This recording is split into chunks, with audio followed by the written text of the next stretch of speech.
நீங்கள் பார்த்துக் கொண்டிருப்பது உங்கள் விஜய். வெல்கம் டு நடந்தது என்ன. அனைவருக்கும் கோபிநாத்தின் அன்பு வணக்கம். போட்டோவில் தெரிந்த ஒளிக்கீற்று 11 வருடங்களுக்கு பிறகு பதற்றத்துடன் திருவிழாவிற்கு ஏற்பாடு.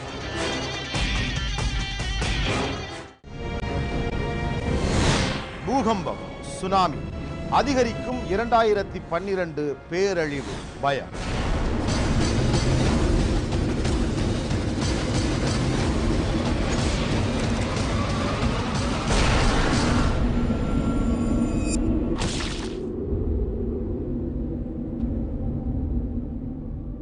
ஓசூர்லேருந்து ஒரு 40 கிலோமீட்டர் தூரத்தில் கடம்பக்குட்டை அப்படின்னு ஒரு மலை கிராமம். அங்கே இருக்கக்கூடிய ஒரு பெண்ணுக்கு கணிக்கப்பட்ட காலத்திற்கு முன்னாலேயே பிரசவ வலி எடுத்துருச்சு. அந்த மலை கிராமத்தில் எந்த ஹாஸ்பிட்டலும் இல்லை. அதனால் வேறு ஆப்ஷன் இல்லாமல் தொட்டில் கட்டி அந்த கர்ப்பிணி பெண்ணை வேக வேகமாக அந்த மலை கிராமத்திலேருந்து ஹாஸ்பிட்டலுக்கு தூக்கிட்டு போயிட்டுருக்காங்க. போகிற வழியிலேயே அந்த குழந்தை பிறந்து இறந்துருச்சு. வேறு எந்த வழியும் இல்லை, என்ன செய்கிறதுன்னு தெரியலை. அதனால் அந்த குழந்தைய அங்கேயே புதைச்சிட்டு திரும்பிடுறாங்க. இது தமிழகத்தில் சமீபத்தில் நடந்த ஒரு உண்மை சம்பவம். பஞ்சத்தில் அடிபட்டு இளைத்த மாதிரியான பழுப்பு நிற மலைப்பகுதி,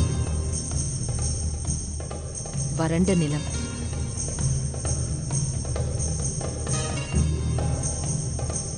கிருஷ்ணகிரி மாவட்டத்தில் இருக்கிற கடம்பக்குட்டைங்கிற கிராமத்துக்கு போயிட்டு இருக்கோம். நடந்துதான் போகணும். கல்லும் முள்ளும் படர்ந்த ஏற்றத்தாழ்வான பாதையில நடக்கும்போதே மூச்சு இருக்குது.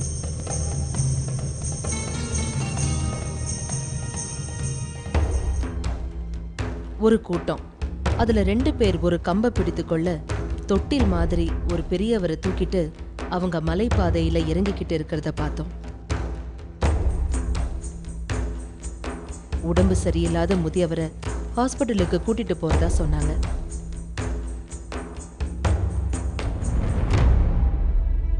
இரண்டு மணி நேர நடைப்பயணத்திற்கு அப்புறம் கடம்பக்குட்டை கிராமத்துக்கு வந்தோம்.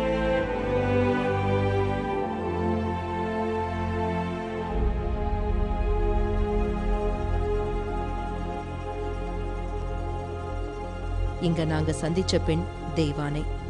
பிரசவ காலத்துல இவங்க பட்ட கஷ்டத்தை சொல்லும் போது கேக்குறவங்களுக்கு கட்டாயம் கண்ணீர் வரும்.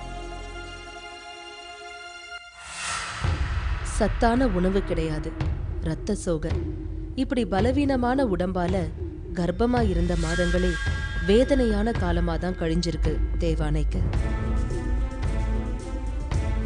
தெய்வானைக்கு பிரசவ வலி எடுத்த போது அவருடைய கணவரோ உறவினர்களோ யாரும் இல்லை. நைட்டில் எங்கள் ஊரில் ஆளுங்கள்லாம் எங்கள் ஆம்பளைங்க நிறைய இருக்க மாட்டாங்க. ஏன் இருக்க மாட்டாங்கன்னா அவங்கவுங்க எங்கேயோ ஒரு வேட்டிக்கோ இல்லை ஒரு மரம் மட்டும் எடுத்துன்னு விரவுக்கு போகிறதோ டவுனு பக்கம் போகிறதோ நின்று போயிடுவாங்க, தங்கிடுவாங்க. அந்த இடத்துல நான் ஒருத்தர் இருப்பேன், பெரிய மனுஷன். இந்த பிள்ளைக்கு ஒன்று உடம்பு சரியில்லைன்னா ஓடி வருங்க நம்ம வீட்டுக்கு. அந்த டைமுக்கு பார்த்தா மணி 12, 1 மணி இருக்கும்.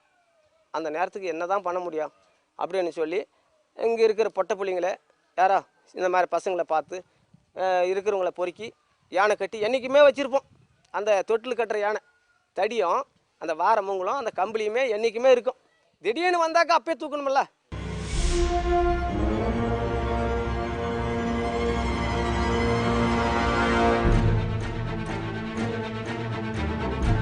தெய்வானைய பிரசவத்துக்காக மலைக்கு கீழே இருக்கிற டவுன் ஹாஸ்பிட்டலுக்கு அழைத்து செல்ல தொட்டில் கட்டி சில கிராமத்தவர்கள் சுமந்துட்டு போயிருக்காங்க. இப்படி தொட்டில் கட்டி கர்ப்பிணி பெண்களை சுமந்து செல்வதென்பது சுமக்கிறவங்களுக்கு பெரிய சுமை. வழியில யானை, கரடி பயம். இது தவிர ஆண்களுக்கு மத்தியில பெண்களுக்கே உரிய அசௌகரியத்தோடு கர்ப்பிணிகள் கஷ்டப்பட வேண்டியதா இருக்கும். எனக்கு தெரிஞ்ச மாரி ஒரு 10 பேருக்கு மேலே இறந்துருக்கோங்க.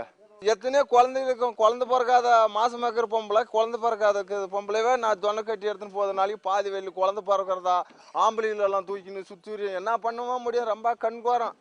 அவ்வளோ ஒரு மோசத்துல எல்லாம் வாழ்றங்க. பிரசவ வழியில துடித்த தேவானைய தொட்டில் கட்டி பல கஷ்டங்களுக்கு இடையே மலைக்கு கீழே கொண்டு வந்திருக்காங்க. அந்த சமயம் அவரோட கணவரும் அங்க வந்து சேர்ந்திருக்காரு. தூக்கின்னு போகிறதுக்குள்ளே கீழுக்கு போகிறதுக்குள்ளே 8, 9 மணி ஆகிப்போச்சு. அவ்வளோ நேரத்துக்கு போய் பார்த்தா மற்ற ஒரு டெம்பாக்காரன் இல்லை, ஒரு ஆட்டோக்காரன் இல்லை, யாருமே இல்லை. அந்த பனிப்பேட்டில் போய் அங்கே கீழே கெட்ட இருக்குது ஊர், அந்த ஊரில் போய் அங்கே தலைவர் இருக்கிறாரு. அந்த தலைவரை போய் கூட்டின்னு வந்து அந்த பைக்கில் உட்கார வச்சு கூட்டின்னு போனால் சரியான காற்று, மழை, சரியான காற்று. மற்ற அந்த மூஞ்சி கட்ட முடியாது, அந்த மாதிரி மழை பெய்யுது, ஃபுல்லாக மழை. அந்த மலையில் வந்து தூக்கின்னு போனாங்க, என்னை கூட்டின்னு போனாங்க. எங்கள் வீட்டுக்காரர் வந்து பின்னாடி பிடிச்சிக்கினாரு, அவங்க முன்னாடி வந்து பைக் ஓட்டின்னு போனார். முடிச்சுன்னு போனால் கொஞ்சம் பொறுத்துக்கம்மா, கொஞ்சம் போயிடலாம் அப்படின்னு ஆதரவு சொன்னே கூட்டின்னு போனார். இரவு நேரம் பேயா கொட்டுற மழையில பைக்ல 2 ஆண்களுக்கு நடுவுல உட்காந்துக்கிட்டு பிரசவ வழியில துடிச்சிட்டு பயணம் செஞ்சது தெய்வானைக்கு இன்னைக்கும் அதை நினைச்சு பார்த்தா உடம்பெல்லாம் நடுங்குது. பல கஷ்டங்களுக்கு அப்புறம் ஹாஸ்பிட்டலுக்கு போய் சேர்ந்திருக்காங்க தெய்வானை. ஆனா ஹாஸ்பிட்டல் மூடி இருந்தது. ஹாஸ்பிட்டலுக்கு போனால் ஹாஸ்பிட்டலில் மூடிட்டு இருந்துச்சு, தர்மா ஹாஸ்பிட்டல் மாண்டேலியில். அவன் போயிட்டு அந்த நர்ஸுங்களுக்கு போய் நர்ஸ் ரூமில் போய் அவங்கள கூட்டின்னு வந்து கூப்பிட்டு கேட்டால், இல்லை இந்த குழந்தைய எப்படி நாங்கள் பிரசவம் பார்க்குறது அப்படின்னு அவங்க கேட்குறாங்க. கேட்டதுக்கு இந்த என்னென்னமோ பண்ணிட்டுருக்கீங்க நீங்கள், இந்த மாதிரியெல்லாம் நாங்கள்லாம் கை வைக்க முடியாது அப்படின்னு திட்டுறாங்க எங்களையே. சரி இல்லைம்மா, இந்த மாதிரி உயிர் போகிற நிலமை இருக்குது, வந்து பாரு அப்படின்னு சொன்னது கிஞ்சி பஞ்சி அதுக்கு மேலே கூட்டின்னு வந்து பார்த்தாங்க. அப்புறம் பிரசவம் பார்த்தாங்க. சரி, துணி பூரா தொப்பன்னு நனைஞ்சு போயிடுச்சு. அவ்வளோ நேரத்தில் வந்து அவங்க ஒரு துணி கொடுத்தாங்க, அந்த துணியை கட்டின்னு படுத்துருந்து அங்கே வந்து காலையில் வந்து எல்லாம் பெட்டெல்லாம் காலி பண்ணுங்க அப்படின்னு சொன்னாங்க. தெய்வானைக்கு பெண் குழந்தை பிறந்தது. ஆனா ஹாஸ்பிட்டல்ல படுக்கைகளின் எண்ணிக்கை குறைவா இருந்ததால ஒரே நாள்ல அவங்க மலைக்கு திரும்ப வேண்டியதாயிடுச்சு. 5 நாள் வெளியே நல்லா இருந்துச்சு, நல்லா இருந்ததும் சரி நானும் நல்லாவே இருந்தேன். அதுக்கு பின்னாடி வந்து ஃபுல்லாக கஷ்டம் ஆகிப்போச்சு. இந்த நரம்பெல்லாம் இழுக்கிறது, குஞ்சில் கிளம்புறது, ஃபுல்லாக கஷ்டம் ஆகிப்போச்சு. இந்த உடம்பெல்லாம் சுறுன்றது, தலைக்கையெல்லாம் செங்கால் உள்ளங்கையெல்லாம் சுறுன்றது, ஃபுல்லாக கஷ்டம் ஆகிப்போச்சு. என்னால் நிற்க முடியாது, மொத்தம் எனக்கு நம்ம ஞாபகம் கிடைக்காது, அந்த மாதிரியெல்லாம் ஆயிடுச்சு. சரி ஹாஸ்பிட்டலுக்கு கூட்டின்னு போங்க அப்படின்னு சொன்னாங்க. ஹாஸ்பிட்டலுக்கு கூட்டின்னு போனால் மொத்தம் இங்கே வீட்டில் இருக்கிறவங்க மாதிரி சம்பாஷணம் தின்றதுக்கு வழி இல்லை, இந்த மாதிரி கீது. அந்த மாதிரி இங்கே மாண்டலிக்கு போனால் மாண்டலிருந்து பாலக்கோட்டுக்கு எழுதி கொடுக்குறாங்க. பாலக்கோட்டுக்கு போனால் தருமபுரிக்கு எழுதி கொடுக்குறாங்க. அங்கே தருமபுரிலேருந்து எங்கே எழுதினா சேலத்துக்கு எழுதி கொடுத்துட்டாங்க. சேலத்தில் நான் போய் எந்த இடத்த கண்டு போயிட்டு நான் போயிடுறது அப்படின்னு மறுபடியும் அழுகுறாரு. அழுந்து அதுக்கு பின்னாடி நான் சேலத்துக்கெல்லாம் போக மாட்டோம், சேலத்துக்கு போய் நான் எந்த இடம் நான் என்னான்னு பண்ணி நான் ஒரு பொம்னாட்டியை கூட்டின்னு போய் என்ன பண்ணுறது. அப்புறம் சரி குழந்தைய தூக்கின்னு எங்கள் வீட்டுக்காரர் என்னை கூட்டின்னு வந்து தான் குழந்தை இறந்துருச்சு. கீழே குழந்தை இறந்தது தான் சரி அங்கே கெட்டு கீழே புளி தோண்டி போட்டுட்டு மேலே கூட்டின்னு வந்துட்டார். தெய்வானை குழந்தை இறந்த மாதிரியான நிகழ்வுகள் இந்த மலைப்பகுதியில சாதாரணமாவே நிறைய நடக்குது.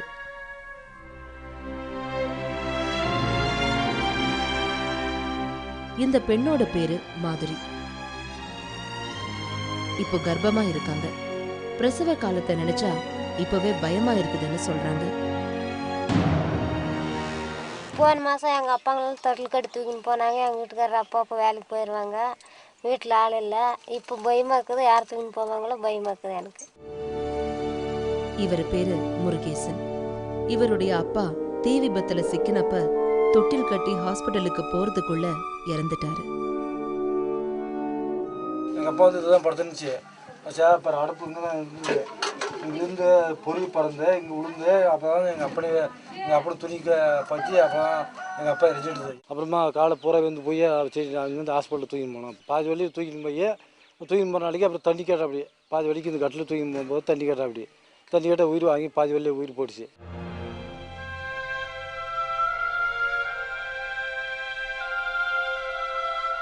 மலை கிராம மக்களுக்கு சாலை வசதி இல்லாததால கஷ்டப்படுறது கடமக்குட்டை மட்டும் இல்ல, இந்த பகுதியில இருக்கிற 30ற்கும் மேற்பட்ட மலை கிராம மக்களும் இந்த கஷ்டத்தை தான் அனுபவிக்கிறதா சொல்றாங்க. எங்க பொட்ட பிள்ளைங்களை கொண்டு போய் பாதியிலேயே குழந்தை பெற்று அதை அங்கேயே நாங்கள் செத்த சரியோட அதை குளிப்பாட்டுறது கூட வழி இல்லாத ரத்த ரணமலமாக திருப்பி தூக்கி ஓட்டுனா அந்த புள்ளியும் அந்த குழந்தை திருப்பி வரணுங்க. இங்கேருந்து ஒன்று தூக்கி தோலை மேலே வச்சுன்னு நாங்கள் போனோம்னா அப்போ என்ன ஆகும்னா குறுக்கா யானை குட்டி போட்ட யானை 4-5 வந்துடும். அப்போ மேலுக்கும் போக முடியாது, கீழுக்கும் போக முடியாது. என்ன நெடுபாதையில் மாட்டிக்கும் போது அந்த உயிர் போகிற நிலைமையை பார்க்குறதா, நான் அந்த உயிரை காப்பாற்றுறதான்னு சொல்லி எங்களுக்கு நானே கண்டா பயந்தானே. அதனால் என்ன பண்ணேன், இது கீழே போட்டு போகிறதுக்கும் வழியில், எடுத்துன்னு போகிறதுக்கும் வழியில், அதே தூக்கின்னு பொதியாக தூந்து எங்கேயா ஓரம் பாரம் வளைஞ்சி செடியிலே வந்து திருப்பி குறுக்க இங்கே யானை இருந்ததுன்னா அப்படியே வளைச்சின்னு வந்து ஒரு தரத்தில் சேர்ந்து அப்புறம் எடுத்துன்னு போனால் அங்கே ஹாஸ்பிட்டலு மூடிட்டுப்பாங்க. என்ன சொல்கிறீங்க, நாங்கள் போகிற டைமுக்கு அடிபட்டு தரைஞ்சி போய் இடம் சேர்றதுக்குள்ளே மூடிட்டுப்பாங்க. அப்போ டாக்டருங்களை போய் கேட்டாங்க, காலையில் பார்க்கலாம் இருங்கன்னுவாங்க. அது அங்கே எப்படி காப்பாற்றுறது? அதனால் போயிட்டு பாதியிலே உயிர் அழிஞ்சதும் இருக்குது. திருப்பின்னு அங்கேருந்து செமந்து இந்த ஊருக்கு வந்து என்னத்தையும் புண்ணியம் காண்றான்னு சொல்லி அங்கேயே மண்ணு பண்ணிட்டு இருக்கிறோம், கட்டுக்கிளி 2-3 பேரை. மலைப்பாதை கிராமத்துக்கிடையே அவ்வப்போது காட்டு விலங்கு தொல்லைகளும் அதிகம். இவர் பேரு செம்மல். ஒரு யானை கூட்டத்துல மாட்டி தாக்கப்பட்டதால இன்னைக்கும் உடல் நலமில்லாம இருக்காரு செம்மல்.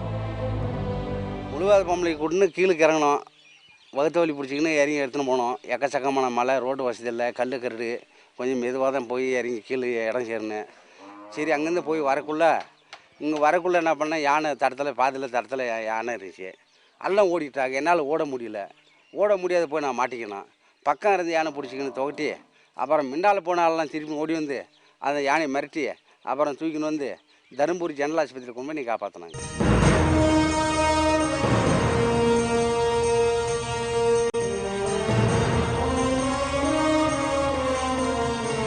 இவ்வளவு கஷ்டங்களுக்கு நடுவுல மலையில ஏன் வாழணும்னு இந்த மக்கள் கிட்ட கேட்டா அவங்களோட வறுமைதான் பதிலா வருது. தங்களுடைய பிள்ளைகள் படிக்க போனா அடுத்த தலைமுறையாவது கஷ்டங்கள்ல இருந்து தப்பிக்கலாங்கிறது மட்டும்தான் இந்த மலை கிராம மக்களோட ஒரே எதிர்பார்ப்பு.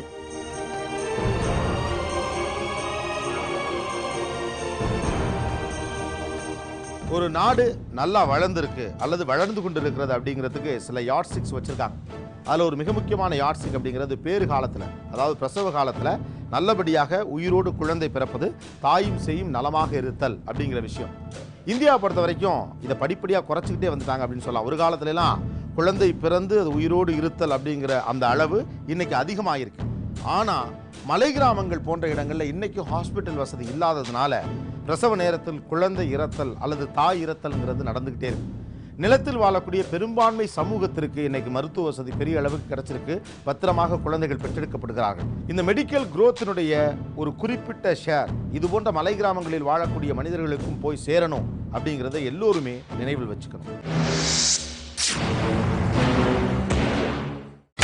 நீங்கள் பார்த்துக் கொண்டிருப்பது உங்கள் விஜய். வெல்கம் பேக் டு நடந்தது என்ன. சாத்தூர் பக்கத்தில் ஒரு தனியார் அமைப்பால் ஆதரவற்ற சிறுவர் சிறுமிகளுக்கான ஒரு இல்லம், ஒரு ஹாஸ்டல் நடத்துகிறாங்க. அந்த ஹாஸ்டலில் இருந்த சிறுமிகளுக்கு பாலியல் தொல்லை கொடுத்ததாக ஒரு புகார்.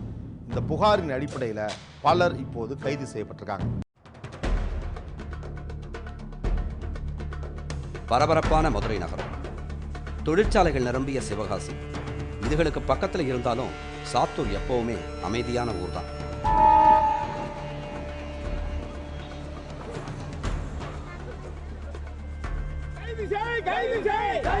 சமீபத்தில் இந்த அமைதியான ஊர்ல திரண்டெழுந்து போராடுறதுக்கு வீதிக்கு வந்துட்டாங்க மக்கள்.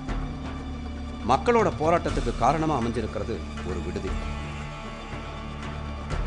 தனியார் அமைப்பால் நடத்தப்படுற இந்த விடுதியில 6ஆம் வகுப்புல இருந்து 12ஆம் வகுப்பு வரைக்கும் வெவ்வேறு பள்ளிகளில் படிக்கிற ஏழை சிறுமிங்க தங்கியிருக்காங்க. பெரும்பாலும் சாத்தப்பட்டே இருக்கிற கேட்டுக்கு அப்பால விடுதிக்குள்ள என்ன நடக்குதுன்னு வெளியில யாருக்கும் தெரியாது. இந்த விடுதியோட வார்டன் நிர்மலா, இவங்க கணவர் 61 வயசான தேவநேசன். பெண்களுக்கான விடுதியில ஆண்களுக்கு அனுமதி இல்லை அப்படின்னாலும் விதிமுறைகளை மீறி தேவநேசனும் விடுதியில தான் தங்கி இருந்ததா சொல்றாங்க இந்த பகுதி மக்கள்.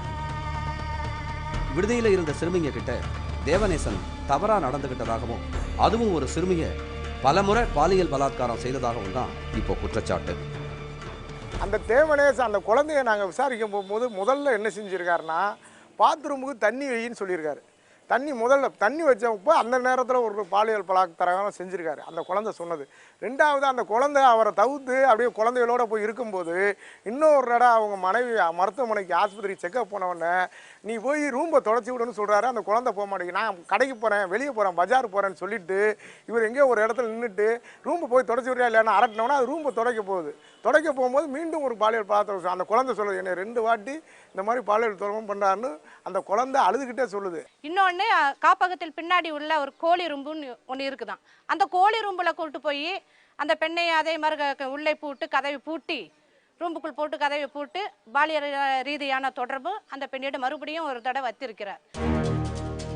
கொஞ்ச நாளா விஷயம் கைமீறி போக ஆரம்பிச்சதுக்கு அப்புறம் சுற்றி இருந்தவங்க சந்தேகப்படும்படியான சம்பவங்கள் நடக்க ஆரம்பிச்சிருக்கு. அந்த பிள்ளைங்க வந்து குடி தண்ணி அவங்களுக்கு குளிக்கிறதுக்கு குடி தண்ணி வேண்டியது இருக்கும், குளிக்கிறதுக்கு தண்ணி வேண்டியது இருக்கும். அதுக்காக வேண்டி அந்த பிள்ளைங்க வந்து தெருக்குழாயில் இருக்கிற அடி வைப்பில் தண்ணி அடிக்கிறதுக்காக வேண்டி வெளியே வருவாங்க. அப்போ வெளியே வரையில் வந்து நாங்கள் வந்து பக்கத்தில் இருக்கிறனால இது அனாதை குழந்தைங்களோட பரிவோடு நாங்கள் அவங்கள பார்ப்போம்.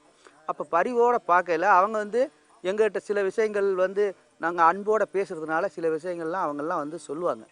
அப்படி சொன்னதில் தான் இந்த பிரச்சனையே வந்து வெளியே வந்தது. அந்த பொண்ணு வந்து இந்த மாதிரி வெளியில் வந்து என் வீடு பக்கத்தில் இருக்குது.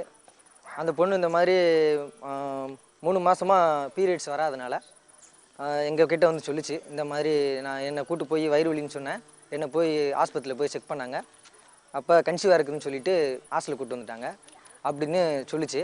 அடுத்த நாள் வியாழக்கிழமை நைட்டு பொண்ணை கூப்பிட்டு போய் ஆஸ்பத்திரியில் வச்சு கலைச்சிட்டாங்க.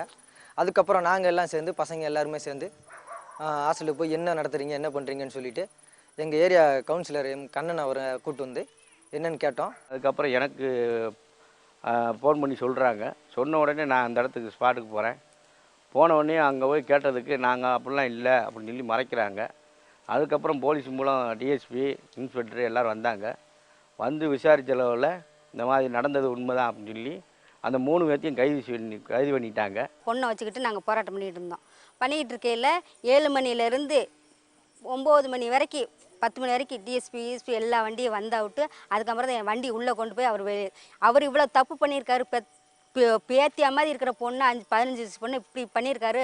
அவரை நடக்க தான் நீங்கள் கூப்பிட்டு வரணும். அவரை வீட்டு வாசலில் வச்சு நீங்கள் ஏற்றக்கூடாது அப்படின்னு நாங்கள் தெருவோட 50 பொம்பளையா பசங்க எல்லாம் சேர்ந்து போராடி வண்டி உள்ளே விட மாட்டேன்னு நாங்கள் டிஎஸ்பி வண்டி உள்ளே விட மாட்டேனோம். அப்போ அரெஸ்ட் பண்ணி அவர் நடந்து கூட்டுவாங்க. நீங்கள் வீட்டுக்கு முன்னாடி அவர் அரெஸ்ட் பண்ண அர்த்தமே இல்லை அப்படின்னு சொல்லி நாங்கள் போராடின உடனே வண்டியை வெளியே வாசல்கிட்டே கேட்டுக்கிட்டே நிப்பாட்டிட்டாங்க. இந்த பகுதி மக்களோட போராட்டம் காரணமாக இப்போ தேவநேசன் கைதாகி இருக்கிறாரு. 14 வயசு பொண்ணு கர்ப்பத்தை கலைச்சதுக்காகவும் குற்றத்தை மறைக்க முயற்சித்ததுக்காகவும் விடுதி வார்டன் நிர்மலா, துணை வார்டன் பொற்செல்வி இவங்களும் கைது செய்யப்பட்டிருக்கிறாங்க. கர்ப்பத்தை கலைத்த குற்றத்திற்காக சாத்தூர்ல இருக்கிற டாக்டர் ராணி மேலையும் புகார் பதிவு செய்யப்பட்டிருக்கு. அவங்க தலைமறைவா இருக்கிறதால கைது செய்ய முடியலன்னு போலீஸ் சொல்லுது. குற்றம் சாட்டப்பட்ட டாக்டர் ராணியோட தரப்பை நம்மால அறிய முடியல. ஆதரவற்ற சிறுமிகளுக்காக எக்ஸ்க்ளூசிவாக இயங்கக்கூடிய நிறைய ஹாஸ்டல்ஸ் தமிழ்நாடு முழுக்க ஆப்ரேட் ஆயிட்டு. பட் இங்கெல்லாம் பாதுகாப்பு எந்த அளவுக்கு இருக்குது அப்படிங்கிறத இந்த சம்பவம் ஒரு கேள்வியாக எழுப்பியிருக்கு. சாத்தூர்ல தனியார் விடுதியில் தங்கியிருந்த பள்ளி மாணவி வார்டனோட கணவரால் பாலியல் பலாத்காரம் செய்யப்பட்டதா எழுந்திருக்கிற குற்றச்சாட்டு சாத்தூர் மக்களிடையே பெரிய கொந்தளிப்பை ஏற்படுத்தியிருக்கு. ஒரு சிறுமி பாதிக்கப்பட்டதா வழக்கு பதிவாகி இருந்தாலும் கடந்த 20 வருடங்களா இந்த விடுதியில பல மாணவிங்க பாலியல் தொல்லைகளுக்கு உள்ளாக்கப்பட்டிருப்பாங்கன்னு சொல்றாங்க இப்பகுதி மக்கள். பிள்ளைகளை இப்போ கூப்பிட்டு கேட்கல. இதுக்கு முன்னாடி இந்த ஆள் தப்பு பண்ணிக்கிட்டே இருந்திருக்கிறாரு. ஒவ்வொரு பிள்ளைகளா இங்கே ஆஃபீஸ் ரூம்லேருந்து பார்த்தோம்னா பிள்ளைகளை வந்து பாத்ரூமில் கதால போட்டக்கூடாதுன்னு சொல்லியிருக்காப்புல. குளிக்கையில் ஆஃபீஸ் ரூம்லேருந்து பார்த்தோம்னா அந்த பாத்ரூமுக்கு க்ளீனாக தெரியுது. ஆனால் ஒவ்வொரு பிள்ளைலாம் தொட்டுக்கிட்டே இருந்திருக்காரு அவர். அந்த செம்பு அந்த ஒற்றை அடி அதை அடி இதை அடி அப்படின்னு நைட்டெல்லாம் போய் அந்த பிள்ளையில போய் நோண்டி இருக்கிறாரு. இப்போ விசாரிக்கையில் என்ன தொட்டார் உன்னை தொட்டார், எங்களுக்கு இப்போ தான் இந்த பிள்ளையை பிடிச்சா விட்டு எங்களுக்கு நல்ல காலம் பிறந்திருக்குது இவ்வளோ விட்டு இல்லாட்டி இவர் இதுக்கு முன்னக்கூடியெல்லாம் நிறையா பிள்ளைகளை தொட்டிருக்காராம் இவர். அங்கே உள்ளது குழந்தைகள் 10th இப்படி படிக்கிற குழந்தைகள் வந்து இன்னும் அங்கே பல பெண்கள் இப்போ குழந்தைகள் வந்து பாதிக்கப்பட்டிருக்கும்னு நினைக்கிறோம்.